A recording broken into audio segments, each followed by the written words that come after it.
both Austin and... Yep. Is he quarterback? Is he Yeah. quarterback? Yes, I We're on. thought. I think we're on. We're ready. All set? Okay.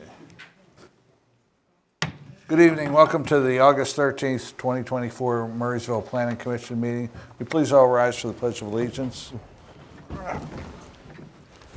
I pledge allegiance to the flag of the United States of America and to the republic for which it stands, one nation, under God, indivisible, with liberty and justice for all. Patty, will you please call the roll? Mr. Midal, Here. Mr. Kearns, Mr. Patrick, Here. Mr. Olszewski, Here. Mr. Lemke, Here. Mr. Levecki, Here. Mrs. Hoy, Mrs. Ling. Here. Right in the nick of I had to time. park like We did too. next door.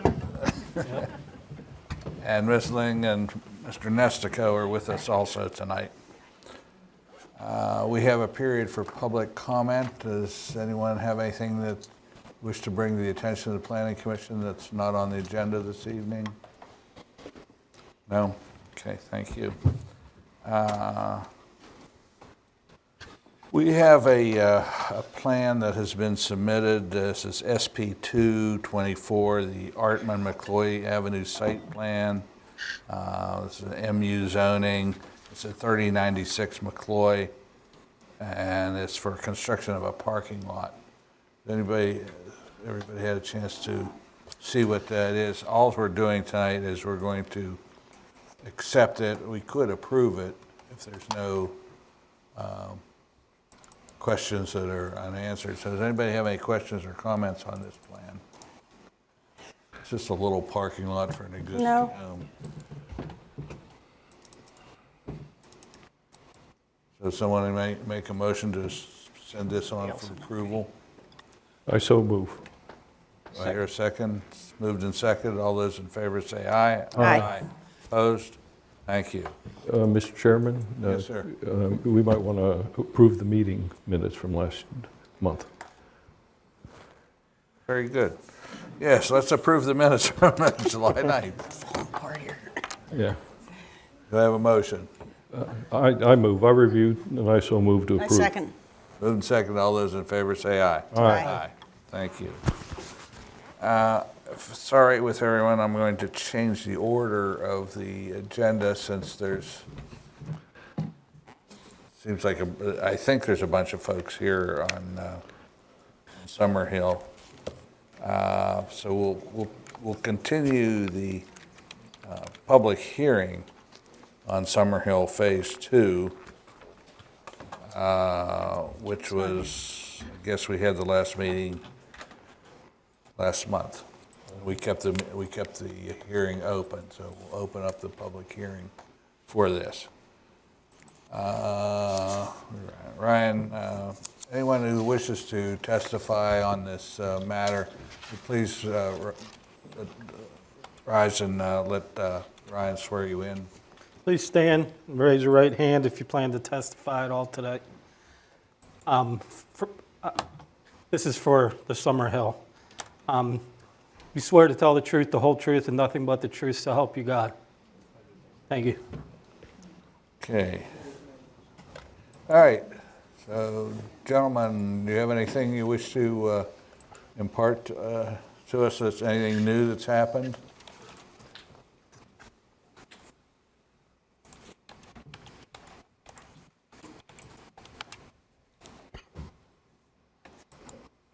Jeff Parabic with Ascent Consulting and Engineering. We're the engineers representing the developer on this project. Since the last meeting, on Friday, we had received comments on a geotechnical study from KU Resources. And between then and now, we have developed preliminary responses to those, and I had submitted those to Jim, Emily, and also gave a copy to Mr. McCutcheon here to take a look. When were those submitted, sir? I'm sorry? When were those submitted, your responses? Today. Oh, today. We received them on Friday. We responded to them today. Yes.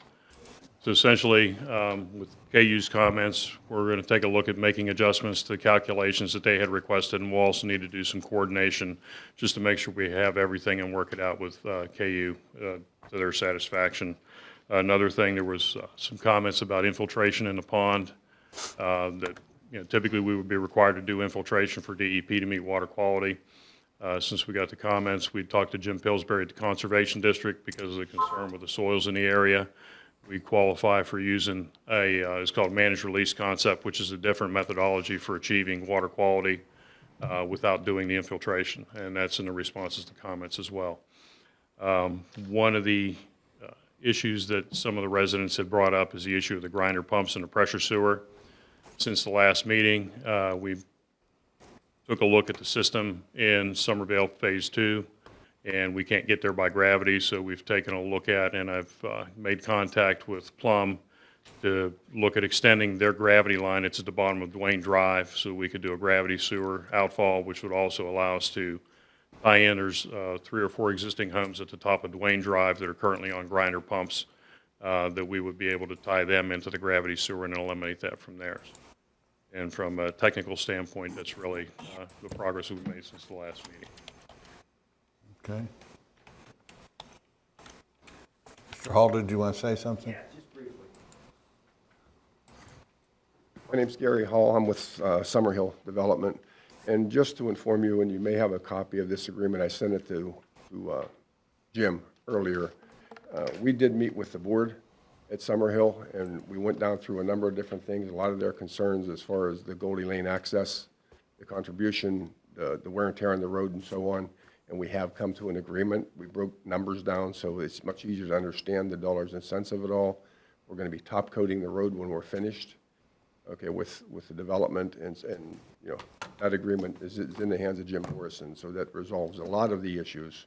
I see we still have people here, so there's obviously more issues, but that resolved a lot of the issues that have been discussed as far as the right-of-way agreement, using the road, so on and so forth, which should be taken care of. The parking and the access on Goldie, that was all addressed as well. So hopefully when you see that, that will satisfy a lot of your concerns, what's been discussed for the past couple months. Okay, thank you. Is there any member of the audience back there have any comments or that they wish to give at this time? No? Oh, I'm sorry, I didn't see your hand. Please come forward, give us your name and address, please. Hi, I'm Kathy Adesi. Can you hear me? You can hold that in your hand. You can take it. You can take Pull it. it out and hold it in your hand. How's that? Just pull it out, there you Pull go. it out. Now I feel like I should sing or something. Okay, hi, I'm Kathy Adesi, and I live at 4802 Carrie Ann Lane. I'm a resident of Summerhill. And first of all, I want to thank Mr. Morrison for taking some time over the past month to meet with us and talk with us about what was going on. I mean, we came to the meeting last time, and they're talking about blasting and digging and 61 units, and we didn't know, why we were doing it in this order. And I'm still not sure I understand everything, but I do understand that even though when we purchased in Summerhill, we never expected that a large development would be going in. I mean, we did expect 94 homes, and we now have we have 54 homes built, and now there's going to be an additional 61.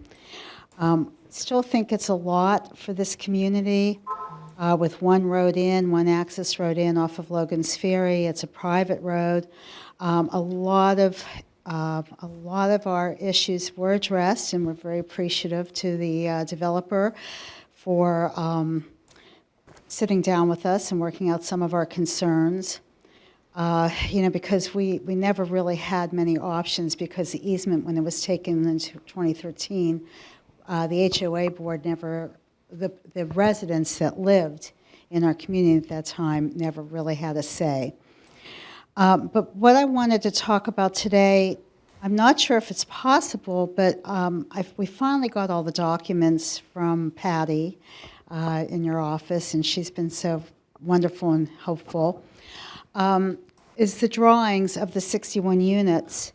There are 5 in particular I'm very concerned about, and I'm wondering if more research could be done on this. And I apologize, I'm not an engineer and I don't really understand the drawings, but we did get the entire drawing of the proposal of the plan. And when you come in to our community and then you go down the hill, there are 5 homes being proposed to be built on the right-hand side of Goldie Lane, which looks to me like you have to dig into the hillside.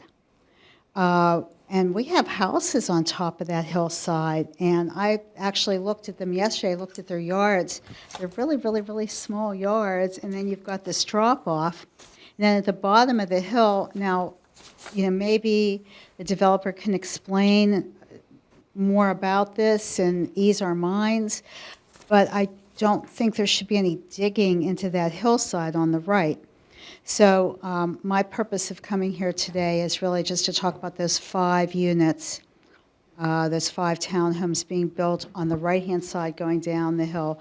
There's 61 homes proposed altogether, and 5 of them do look like they will directly affect our community. And we already have some issues up above on the hillside. And if you dig into that hillside anymore, I don't really understand. Do we have any protection if you dig into that hillside and then we have further movement? We don't have any type of assurance bond for the road or anything, and I don't really understand how developments work. But what would protect us living in our community, our condominium community? So that was the first thing, and I guess that's all I really wanted to say for today. Thank you for your time. I appreciate it. Thank you. Does anyone else have any other comments back there? I don't know if you can pull the drawings up and look at what I'm talking about. These 5 units are directly in the hill. We've seen them, yes, ma'am. We're really worried about that. Thank you. Thanks. And My name is John Sipple, and I live on Shirley Lane. And a situation similar to what you mentioned, there are about 10 of us? And then there's a hillside right behind us. And we can't tell how far back they're going to dig, nor do we know where the houses are really going to go without some kind of tutoring, I'll say, from your team to tell us where things are going to happen, because we have the same thing. Our yards go out, and then there's a hillside straight down. So we face the same situation. Understood, sir. Thank you. Anyone else over there? Oh, do you want to talk about the pipe that you saw today? No?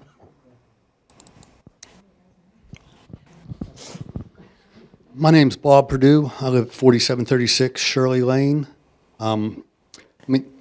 This is all pretty new. So how do we actually talk to somebody to see what's really going on back there?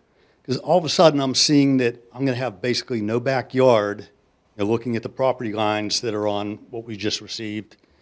And then there's also water issues down there. Who do we talk to about that to see how that's going to be addressed? And then with the digging, I'm not sure. Is there going to be any dynamite work? Is there any blasting being done back there? Does anybody know? I can't answer that right off the top of my head, but we'll Can You may be able to answer. gentlemen answer We that? have a geotech report. There's no intent to blast, okay? But, You don't know. to be honest with you, until you start digging, nobody has a clue what you hit, if you hit rock somewhere or something else, as far as blasting.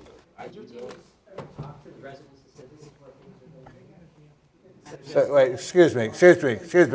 We're not having a debate here tonight, and we can't, this is a public hearing. We're trying to take down everything that the residents, that everyone has a say in this, but we need to keep it for the record, so we can't have. Okay, well, so who do we talk to about our concerns about potential blasting, potential digging, right up to our, very close to our homes, water issues? Well, sir, this has been going on for several months now. The application has been submitted. I think this is probably the second public hearing. Yeah, well, and there's been other meetings. If you would like, you're certainly welcome to come in anytime during the day and talk to the staff. They can lay out the whole plans for I'd rather you. talk to somebody from their company. Well, you can certainly talk to them.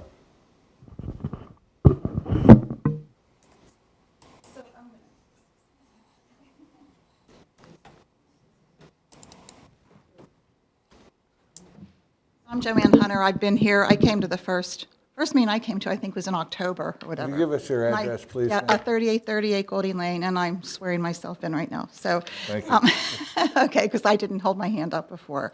But I do want to say we are appreciative of the agreement that we had reached, that Gary referenced regarding the roads and the cost clarification.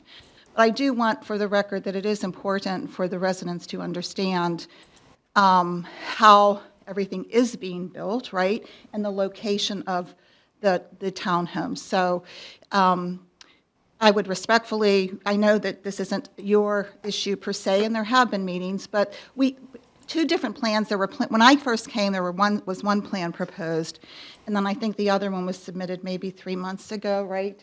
So, in June, yeah, with the final drawings. So we really haven't, I don't think the residents themselves have had a chance to absorb that. So to your point, we will request, Gary, that we have a meeting with them. But I do want it on the record that this should be taken into consideration, prior to any final approval, so that the group can understand exactly where those plans, where those homes are going to be built. And I think that's what you're asking. I'm sorry.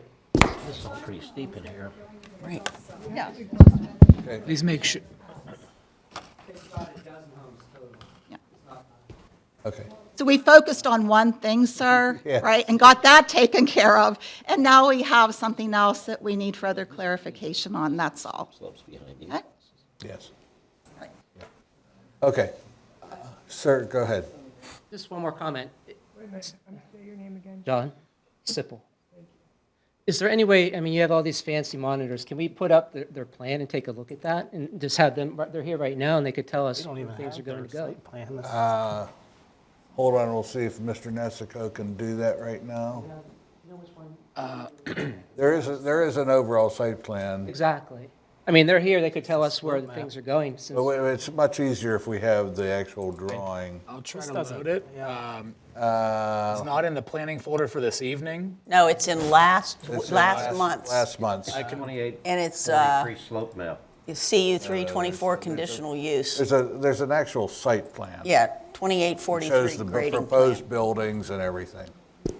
Okay, let's see here. We have the document as well. I'm sorry, We sir. have the document that we can take a look at on our laptop. Okay. We're trying to get it up on the big screen so everybody can see what we're talking about. You find it? They'll give you the exact document. Yeah, Finding 2840 this, grading Grading plans. plans, yeah. It's Right. Well, they're doing that just so everybody understands the way this works.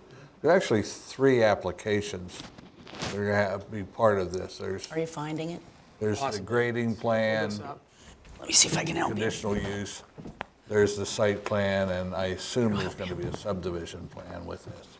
So this is the first meeting. Okay, yeah. This is the first phase dealing with the Lanes up here. steep slopes And if you go, and the excavation that they want to they might, perform. is there a drawing before? Okay. So once this public hearing is done, it's going to go to council for just this application. I'm assuming that the developer is waiting to get approval of the earth moving, and his engineer is nodding his head that that's correct. Once that is approved, then they would go forth and do the finalization of the site plan and subdivision plan. So, This computer. but once, this is just a recommending body, it goes to council, and council has the final say on this. So if they get approval, that doesn't mean that they're going to start digging right away. well, correct. No, excuse me, yes, you are correct. Okay, so are we making any progress? Yeah, we'll Yeah. see if There There it is. There you go. Yeah. I can move it around, but I have it zoomed in a little bit so that it's a little bit more clear for us. So Can I walk up there and point at it? I have a pointer here for you.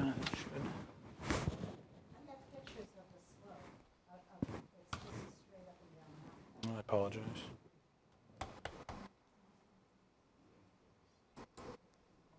There's a point, It's a little faint, but Can you bring it down so you see where the hand is?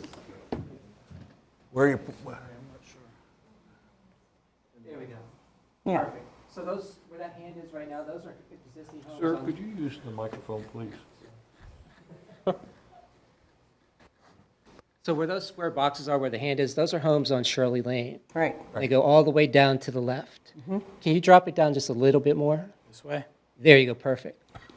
So my house and his house are the last one on the end there, or the first one on the end. To the left? To the left, thank you. Okay. So, where the hand is. Right. right, so you see that solid line behind the two little squares coming out That's of the your house? property line.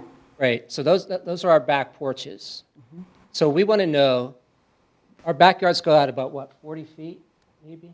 More than that. Okay, and then it just goes straight down. You mean the property goes back, but you don't own that property. That dotted line is your property line.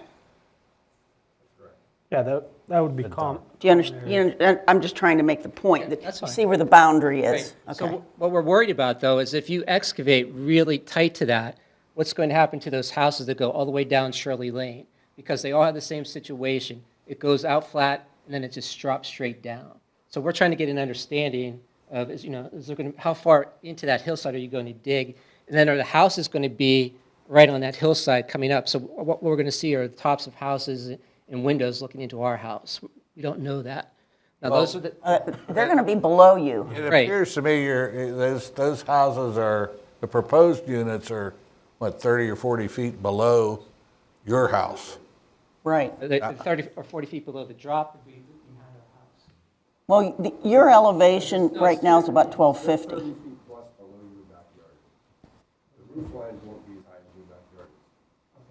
But, so then the only concern then should be the excavation and the impact on the houses on that street. Correct. You gotta come up, please. Sir, if you can't be doing this. Here's a second mic if you'd like. There you go. The flat area behind your house that exists today won't be changed. Okay. Okay? The yellow lines, you see the cut lines of where the grading's actually going to be done. Proposed grading is going to Okay. be done, let me refer to that. Right. Okay, so it's not gonna get that, it's not getting close to your units. Okay. Yeah, that's what we're after, is I trying to figure that out. understand that, I understand your concern, but, I mean, we are as concerned about that as what you are. Okay. Okay? And that's part No, of the I area. appreciate you that's helping part us of out. the area right now that we're dealing with KU on. Okay. And that's gotta be worked out. All right. So, I mean. Thank you, Gary. Thanks, Gary. All right, thank you. Okay. Anyone else over there think of something? Okay. Mr. Bud McCutcheon from KU Resources is here. You can put that back up. Oh, sorry. Okay. Always take it down. And you thought you were done. Nope. Well, just so they can see. Just so you are aware, everybody, that the comments from Ascent that they responded to today basically have said they're going to work with us. My goal is to make sure that those slopes are safe. I've worked with a lot of red beds and other soils in this area. I want to be sure that there are not going to be issues with those slopes that are going to affect something off the property, and that they make whatever changes they need to those slopes, make sure they meet the proper factor of safety for development. So we are looking out for you as the borough engineer, just so you're aware. Well, come on up.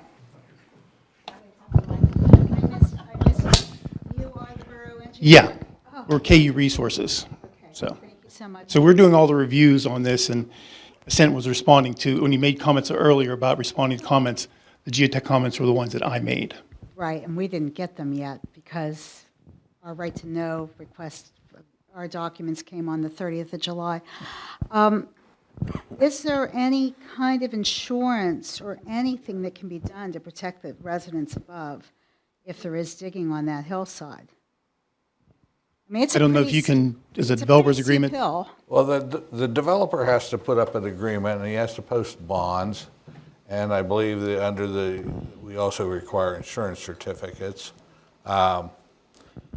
for these issues. Our goal, is always our issue, is to make sure that whatever is being presented is safe and will not adversely affect adjoining property owners.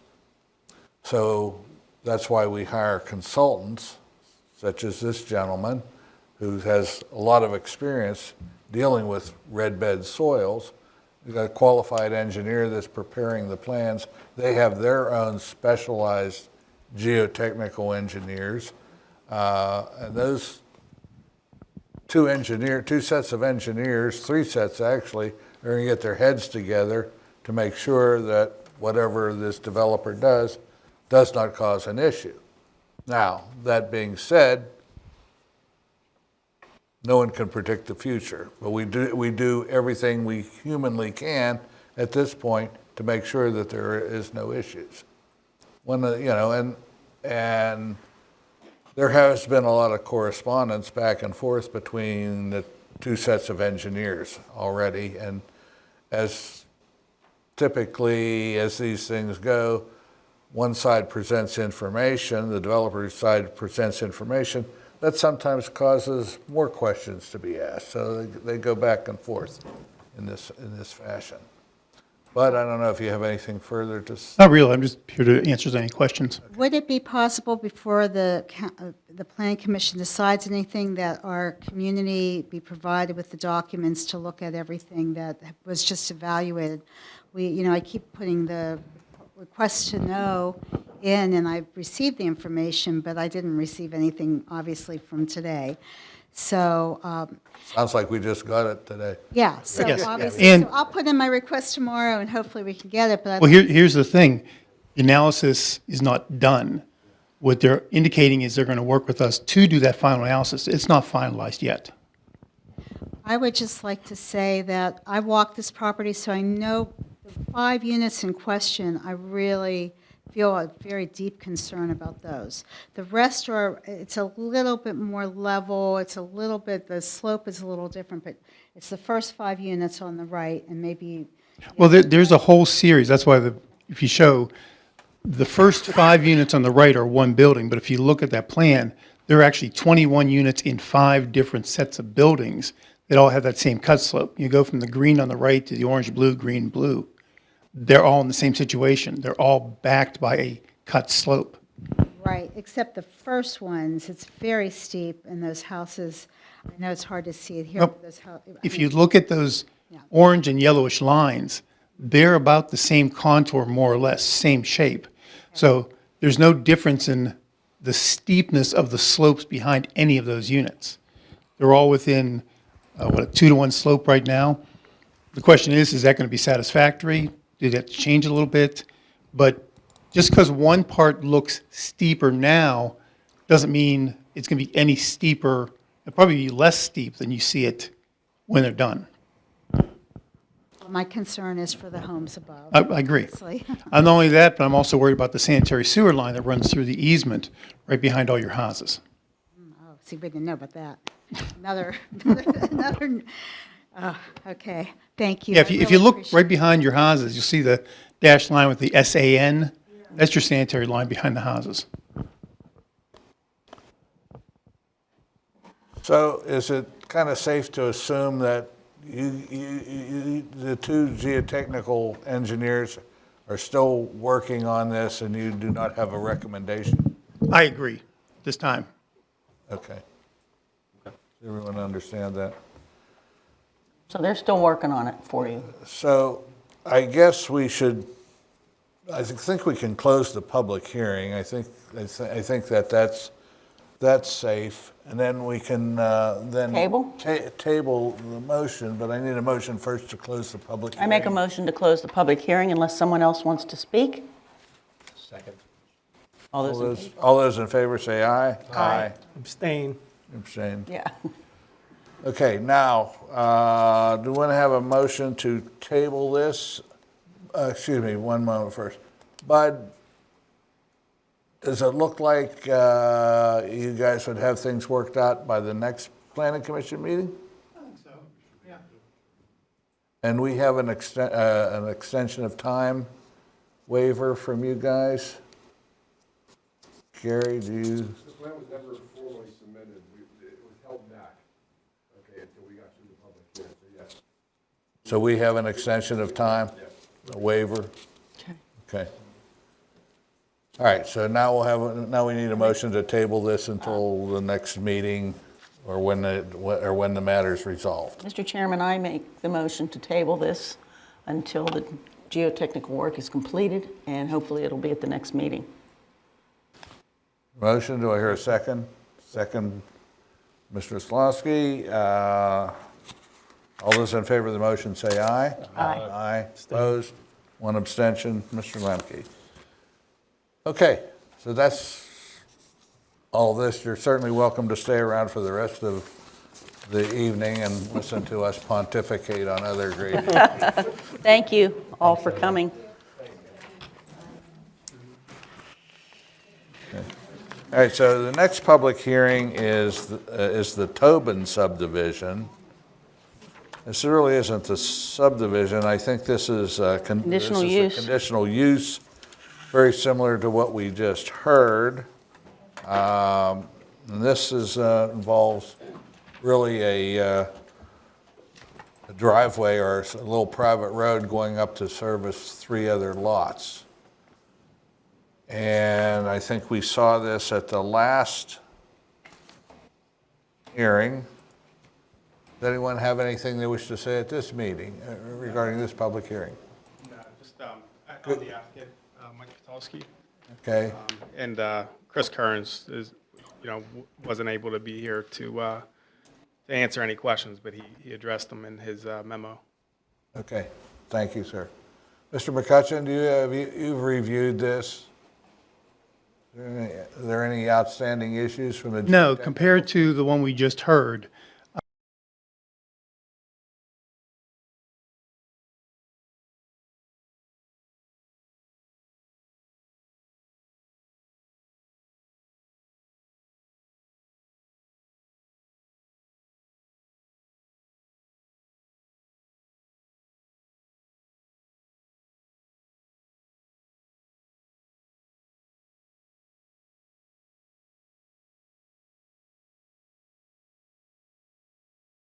Then we can entertain a motion then to approve the conditional use application for this project.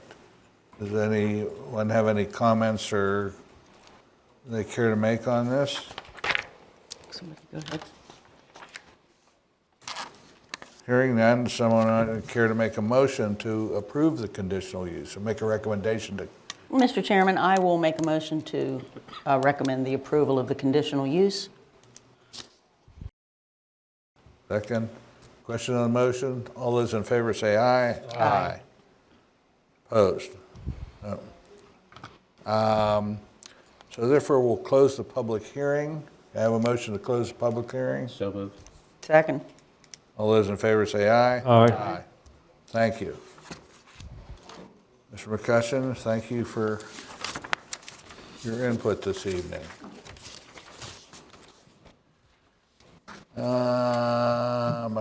I think McCloy Avenue? I've taken, we did McCloy Avenue. Yeah, we did that first. Yeah, we did that. Oh, yes, we did. I'm sorry. So the only thing we have left is a brief presentation from AJ on the proposed changes to the zoning code, and the general business overlay. And if you look in your Dropbox, there is about 8 pages of words from AJ. We don't know what they mean or. I will try to walk you through that. All right, so in your infamous folder, I believe there should be 2 maps. Maps, yes, maps. We I believe there should be two maps. There is the text that the chair is referring to in terms of about 8 pages of text amendment. And then there is the land use table, which you guys have reviewed before, but we had it there so you could reference it. When Michael pulls up on the screen, we'll do the map Is this the map? items first. Yeah, if you go all the way up. Yeah.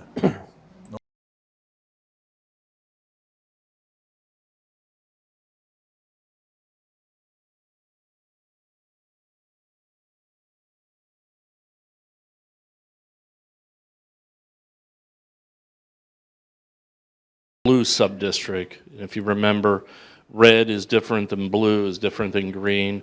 The land uses, the development requirements would vary to some degree. And just as an example, some of the densities where residential is permitted, in some of those subdistricts, the densities would actually be a little bit different. And what, as Michael is getting these close to the same scale, or now to the same scale, you can see that the land area on the image on the right that's in the blue, the light blue, is a little bit larger than the one on the left. So the last time that we got together and we went through this, what you were looking at potentially doing was expanding the business overlay. That area has some large parcels that generally, or they're largely undeveloped, or it's agricultural land that most likely could be developed. They have utility and they're surrounded by other adjoining development. So when we were tasked with drawing the one on the left, as we were looking at that one, those parcels then went further out, and I'm just using the road here in the east as a logical boundary. Typically, when you're creating a district, you want to use a natural barrier or obstacle like a river or stream. It's fixed geographically, or a road. Basically has rear lot lines. So you can draw a zoning district boundary there. There's nothing that precludes you from doing that. Sometimes you get into disputes. So this one on the right went further out to the road. It's consuming, or it's capturing more land area. So we want to make sure that we're not going too far. So the question is, do you prefer left or right at the end of the day? That's the only difference. I think we sort of gave you guidance to expand it out to that road last time. So does anybody have any misgivings about that right now? It includes about close to 80 additional acres. What's the topography like out there? It's rolling. It's rolling. It's Murraysville. Steep slopes too? Yeah, there's less steep slope. It's more, I mean, it's all sloped. Again, it's Murraysville. It's all developable. It's not like what we have up on 366 along that stream valley where you have the floodplain and then it goes straight up. It's not like that. So this is where the 380 auction barn is that correct? Or not down Yes. that far? Yep. It is down, yeah. No, it's out here. 380. It's across the street. It's across. Oh, okay. Yeah, Okay. this is the interchange for Yeah, yeah, Greensburg yeah. Road is And 366. so it's right here. Yeah, so that's right back there. Okay. And then on, when you go down Golden Mile Highway or 380, we, refer to it. It kind of goes up on the right and kind of goes down on the left. It's not terribly steep, I don't think. No. That's why I would characterize it as Right. rolling. Yes. What's on the other side of, the south side of Golden Mile Highway, though? You know, where, There's a couple houses up there. There's a couple houses. There's a couple businesses. Yeah. Remember the last meeting we had, one of the old routes comes through there. That's what this little kind of piggly wiggly thing that creates this curvature here in Yeah. terms of the dark blue, light blue. So those roads don't necessarily have great capacity, because they're pretty small. But again, I'm not sure at this level that's necessarily a major constraint. Well, any large-scale development that would happen. Consolidate, reroute it. Yeah. Yeah. Visual. Yep. Would agree. Yeah, there's, I think, Yeah. I like the one on the It right. is. The Vankovich farm? Which one? The one on the right. Right? Yeah, the whole section. How many on the right? Raise your hand. Oh, yeah. Yeah. Right. Any major objectors to right? Okay. Okay. All right. All right. Second document, Michael, if you want to pull up the bigger text file, the 8 pages. There's been no changes in the other districts. Nope. That was the only area you guys wanted to further scrutinize. Okay. So what Michael's going to put up on the screen, Land use I'm document? sorry. I didn't mean to interrupt you. The land use document or? The Oh, I'm sorry. Got the draft here. Yeah, the draft. The file that he's going to put on the screen has yellow highlights. I did that. It's exactly the same file that you have in your Dropbox. Yeah, I have it. Where your SharePoint folder. No, that's not. I just wanted to use the highlights to cut to the chase, just to kind of zoom into some major things. Anywhere you see text that is underlined, that will be suggesting new provisions. So what we tried to do is take your existing ordinance and start blending in the new items. There's a few deducts, but they were deletes. We didn't get to keep it clean and simple, easy to read. We didn't put those on there. We lost it. Sorry. So this would, in our ordinance, this would fit into the general business overlay regulations. Yeah, so procedurally, I think what you would end up doing is repealing 22018, Replace it with this. 220, that portion, and then replace it with the new text. That's the way we try to kind of format, so make it easy housekeeping. There are a few references, and at the very end of this document, there's a few additional definitions you probably want to sew in the ordinance, which reside somewhere else in the ordinance. So there's a couple other places you would need to make some amendments, but it's fairly clean in terms of surgically inserting and removing stuff.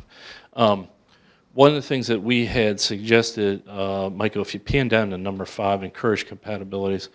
So there's, we get in the weeds or too far in terms of the planning ease, so to speak. The way your ordinance is structured is on a particular chapter of the MPC, which is Chapter 6. That's what gives the entitlement for the municipalities to have zoning. There's also another chapter, which is that Article Roman numeral 7A. That Chapter 7A is traditional neighborhood development standards. And what it allows you to do is it gives you permission to have development standards or design standards. So you can begin to regulate things like building materials, amount of glass and things like that. Because historically, if you do that through zoning, you're limited because it has to be related to public health, safety, welfare. Because this is a different chapter and the authorization allows you to do things like materials more on the aesthetic, we thought it would be advantageous. So we added that number 5, which is, again, you taking advantage of what the MPC gives you. So as you go down through, we did adjust the standard in terms of what the eligibility is. You'll see it's at 10 acres rather than the 8 acres. And then we introduced the sub-district, so that's letter C. So as we go through that, what we're trying to do is, again, begin to set the table that what happens in a red area isn't necessarily what is allowed to happen in a blue area or the green area, as back to the previous map, because those were the sub-districts. If you want to keep going down. We made references or maintained references in many cases to what you have in terms of your existing ordinance related to the noise ordinances, et cetera. One thing that we did clarify, we had this discussion one of the previous meetings, number 5 that's on the screen, maximum residential densities. Sub-district A and A prime. A prime will go away. Remember, that was just a placeholder as we were trying to make some adjustments to districts. It'll just get folded in with the other. 8 units per acre. B and C, so the stuff that largely on the 22 corridor, that's where most of the sub-districts B and C. So basically across the road from Blue Spruce, which I always refer to as MSA, all the way down through the Buncher Farm, will be 16 dwelling units per acre. And the point of that, again, loud and clear, we heard it all the time, that when other development proposals were made, they could never get enough density to be able to pay for the development. So that made the most sense. I think you were likening it to, is it R3? I think it was kind of, you were using that as kind of a barometer of what you thought was a reasonable density, and it's a little higher. Again, because you allow a gamut of residential within that district, meaning it's not just single-family townhouse apartment. The land uses, that's number 6, will refer back to, this will be the table. Okay, so I'm not going to go through that one. As we get into this next section, D is important, because what we said was any parcel, any development proposal that's 20 acres or more, or has a gross square footage of 150,000 square feet, that's a building or structure, they have to play by these rules. So these are things that are related to access to peripheral roads, to traffic impact, to queuing area or queuing aisles, those types of things in terms of driveways, employee facility parking, truck driver amenity. So this could apply to anything from a large shopping center all the way through some of the distribution things that were added to the sub-district C stuff. And as you go down through that you'll have to spend a little time reading through that. There's nothing on there that I think will be like, you'll take a, Shocking. that you'll look at and say, oh my gosh, why are we doing that? Some of this is also things that we've heard, from staff in terms of, okay, after this ordinance, the business overlay had been in place for about 20 years, and some of the things that you've had to deal with over the years, while we're making these amendments, let's start addressing some of this stuff. You'll see down at the bottom there, number 4, we have, again, signage, traffic patterns, not trying to usurp other signage standards, but give some general parameters. And then number 5 is really the big one.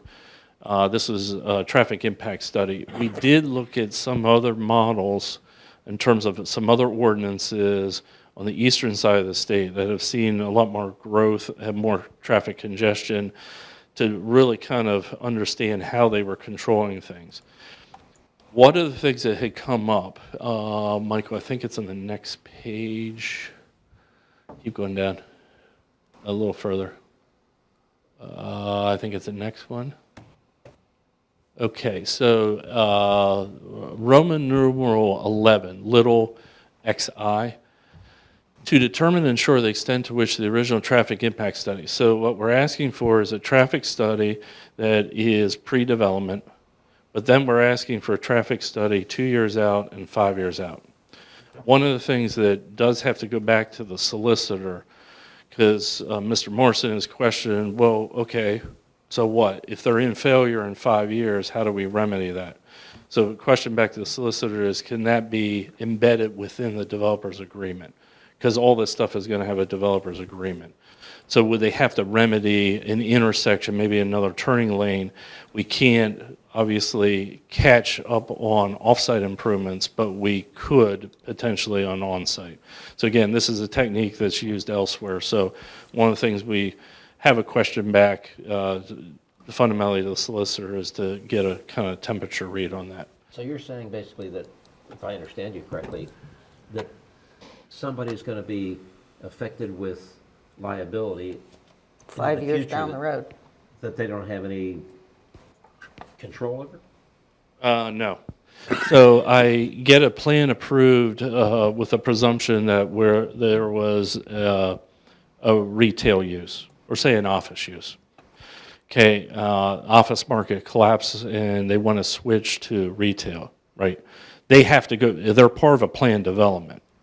They have to go back and rerun numbers. Now, that all happened in the 5-year period. So it's just safeguarding. If something changed programmatically, you know, in terms They're of not development necessarily program. grandfathered in. Correct. Okay, that makes sense. Correct.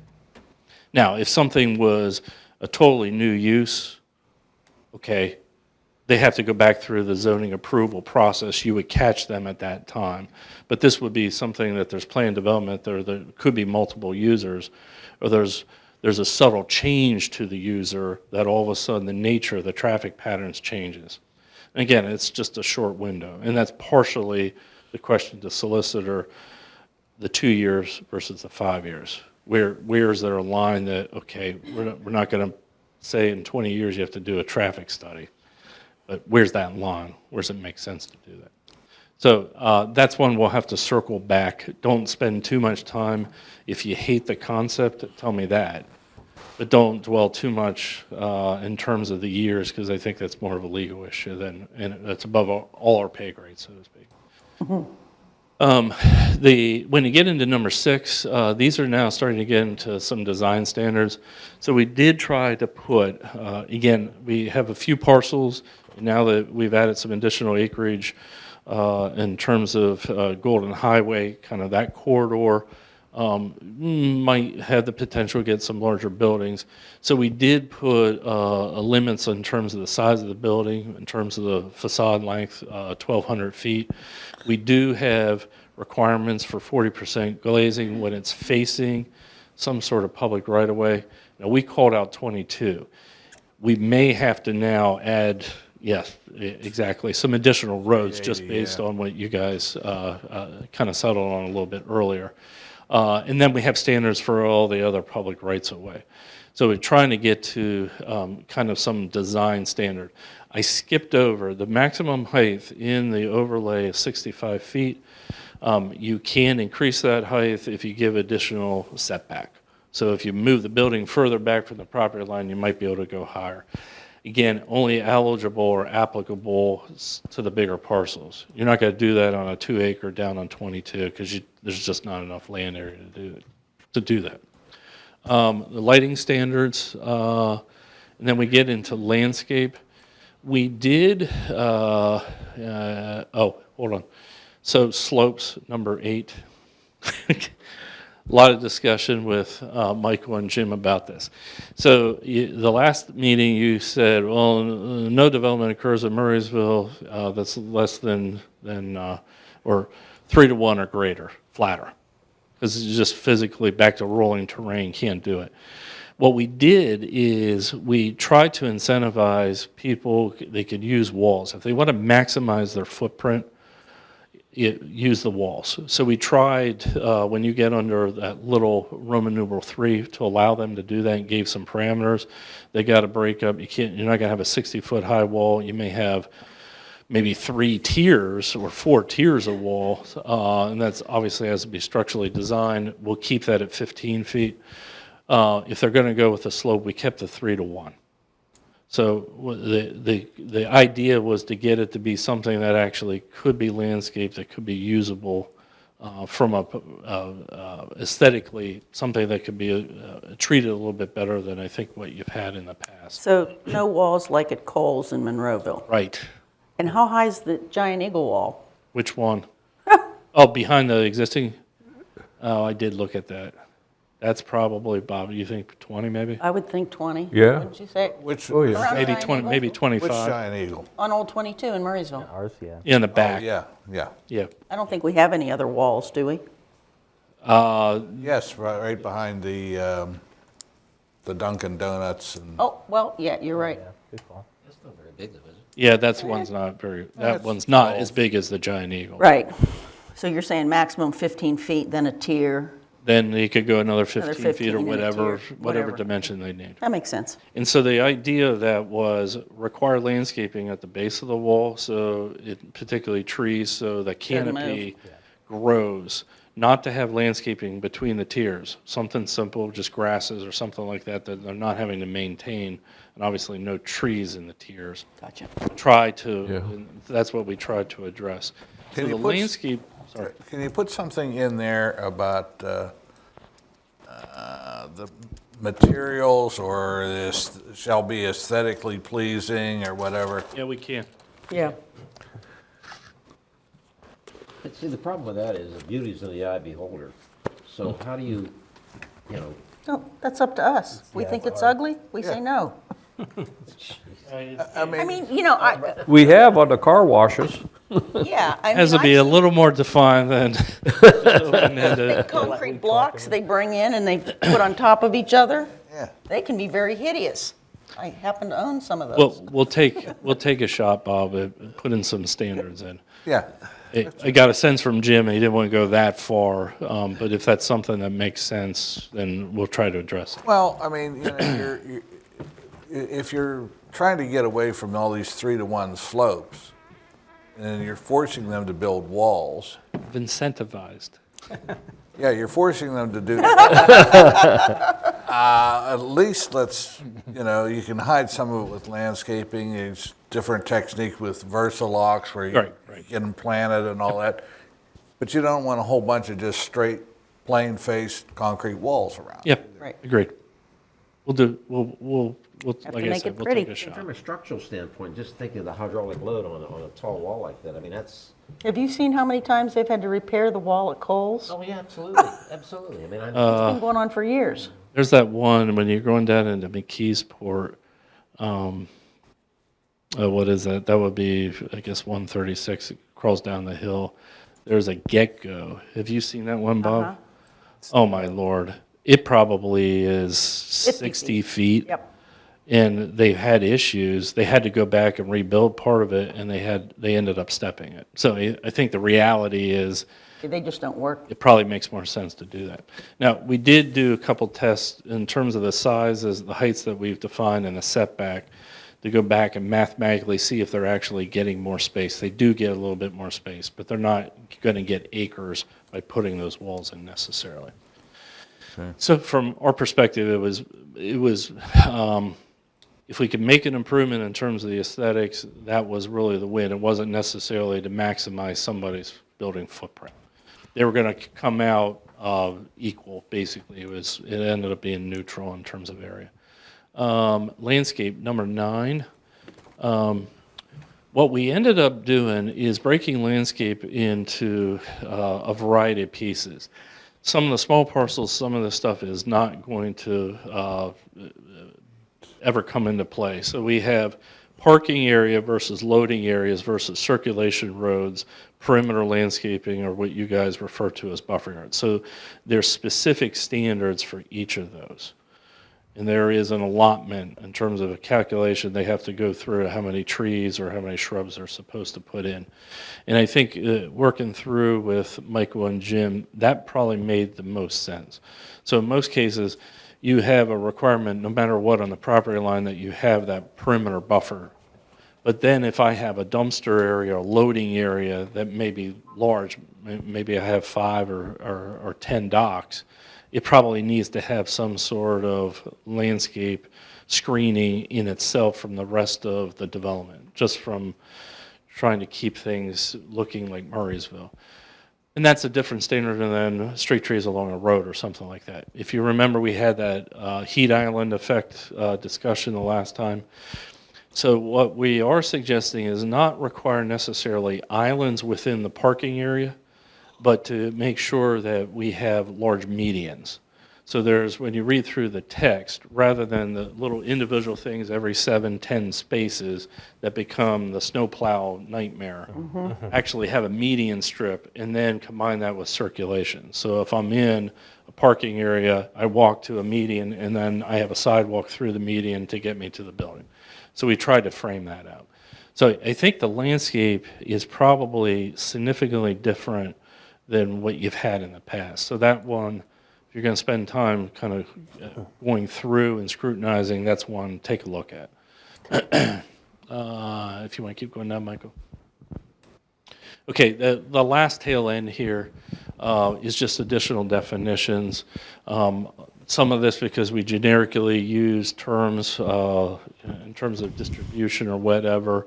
I think on the next page, there's also another set of definitions, which like R&D, looking at your definition, it's kind of old, antiquated in terms of how people are treating R&D today. So again, these would go elsewhere in the ordinance, but I would definitely try to put something in so you kind of close the loop on some open-ended circumstances you might have. Okay. Okay, So, Oh, yeah. Yeah, that's it. there we go. Oh, I know. Yeah, it's horrible. Somehow they built pyramids, right? Yeah. did. They must have had a better secret than we have. By hand. Right. By hand. That's right. okay, so we just got this. I assume this is going to get, Wish I had a cough drop. we're going to do a little bit more work on this. I'd like everybody to read it over, and then you know, comment, you know, and it'd be helpful if we could, if you could comment in some sort of email to Jim and AJ. And then Mike, do you want to take this before council now and say, this is what these guys are thinking over here in your planning commission? I think that we would want to wait till we hear the feedback. Our next council meeting is next week, so it would probably be, I think we would want to get the feedback and maybe address it in September at the council meeting would be my guess. You know. Yeah, I think we haven't done a briefing for council. So council is who triggered the whole, let's go back and rethink the overlay. We haven't had any updates to council themselves directly. So it's due time, to Michael's point. If council is 7 days away, it probably would make more sense to do it in the September. Even if we haven't made revisions, I think we'll have comments from you guys, then we can present, here's where we are, here's the feedback that we've gotten from Planning Commission, so they know that we're making forward progress. Well, here's my concern, okay? Several years ago, there were a bunch of people appeared before council and they wanted chickens. They wanted to have chickens in their backyard. No, jeez. Okay, Planning Commission would come up with a chicken ordinance. Oh, God. So we sat here for several evenings and we got it just to an outline phase. We didn't get into we didn't get into the weeds on it. We just had an outline of these are the things we were considering. Sent it to council and they took one look at it and said, we ain't having no chickens. Forget the chickens. That's fair. So I don't want to waste a lot of our time milling through this thing and working, you know, going down into the weeds. And council says, we don't like this whole thing anyway. Defer to the administrator. I hear what you're Right, saying. and council gave the directive to go through the exercise and examine the process as it relates to the business overlay. So I would expect that they are looking forward to hearing the update and the proposed concept of it, as well as planning's recommendation. So I think council is looking forward to hearing more about this. Again, whether it takes place next week or in a few weeks, giving us a few weeks may be. Well, that's fine. I just don't want to have us to sit down and really, you know, fine tune this thing, and that's what takes a lot of time, as you know, AJ. I'd like to ask you a question about the philosophy around this landscaping thing. You know, obviously the idea is to have it pleasing and have some better aesthetics, but when you talk about deciduous trees, little deciduous trees become big deciduous trees. So when does this thing come back to bite us? You know, I'm fighting that on my own property right now. I have a deciduous tree that is tearing up my patio, and I thought this thing was far enough away that I was never going to have to deal with it. That'd be Doherty's Tree Service. Pardon? Yeah, well, trust me, I took 20 trees down. But, so I'm just wondering, how do you do this with businesses? When does a tree become intrusive on neighboring property? I'm saying this purely from the landscape architect perspective. Yes, we're largely talking about commercial development, and I have yet to see a very large canopy tree in a commercial development in Pennsylvania. I can see that in Florida, those live oaks get enormous. We just don't seem to get that. I think the trees, the fact that we're even talking about heat island is how to better manage the fact that we are oftentimes completely treeless in the commercial developments. And it's just, it's a tough environment. Those trees probably have a life of 15 years. So that tree you're battling in your patio, I think is a completely different circumstance that we'll find in the commercial developments. I don't think there's anything over top in terms of what we have in the standards, meaning that it is so restrictive or it's an over enormous amount of tree requirements by any stretch of imagination. I think what we tried to do is place trees in places that would have more beneficial effect to screening and those types of things. And rather than have a steep slope and put a tree at the top of it, when it's the slope is the ugly thing, let's put the tree at the bottom, right? We tried to attack that. But I don't think you need to worry about, you're going to get enormous 40-inch caliper trees in the middle of the parking lot at the Giant Eagle. They just, it's a brutal environment. Between all the salt, all the heat, lack of water, they just never get there. Not trying to skirt it, I'm just giving you the reality. I should have done that earlier. You were too good to your tree. Yes. You were way too good to your tree. The Romans were really good at salting things. Okay, anything else, AJ? Nope. No. All right, so what are we settling on? I think that if it's going to go to council, it should be the first September meeting. That would give time to prepare. And if planning wants to provide feedback based on the presentation this evening, that can also go to council. Well, we can. I ask you all to read through this thing and Yes. and pass along anything via an email to them so they know what we're thinking. So, Michael, what's the date? Council's first meeting in September is Wednesday the 4th. Yeah. So it's rather early in the Yep. month. We don't meet it. So we have, yeah. All right. That's fine. Good? Okay. All right. Do we have any other business? Hold on. What up? When do you think we can get comments? Well, I'll set an artificial deadline by the end. Just get around. By the end of the month. Try to have something to us. So we'll have your comments before that. Yes. Yeah. Okay. Okay. Any other business? Mr. Nestico, do you have anything else for us? Nothing else for this evening that I'm aware of. I make a motion. Second. All those in favor say aye. Aye. We are adjourned.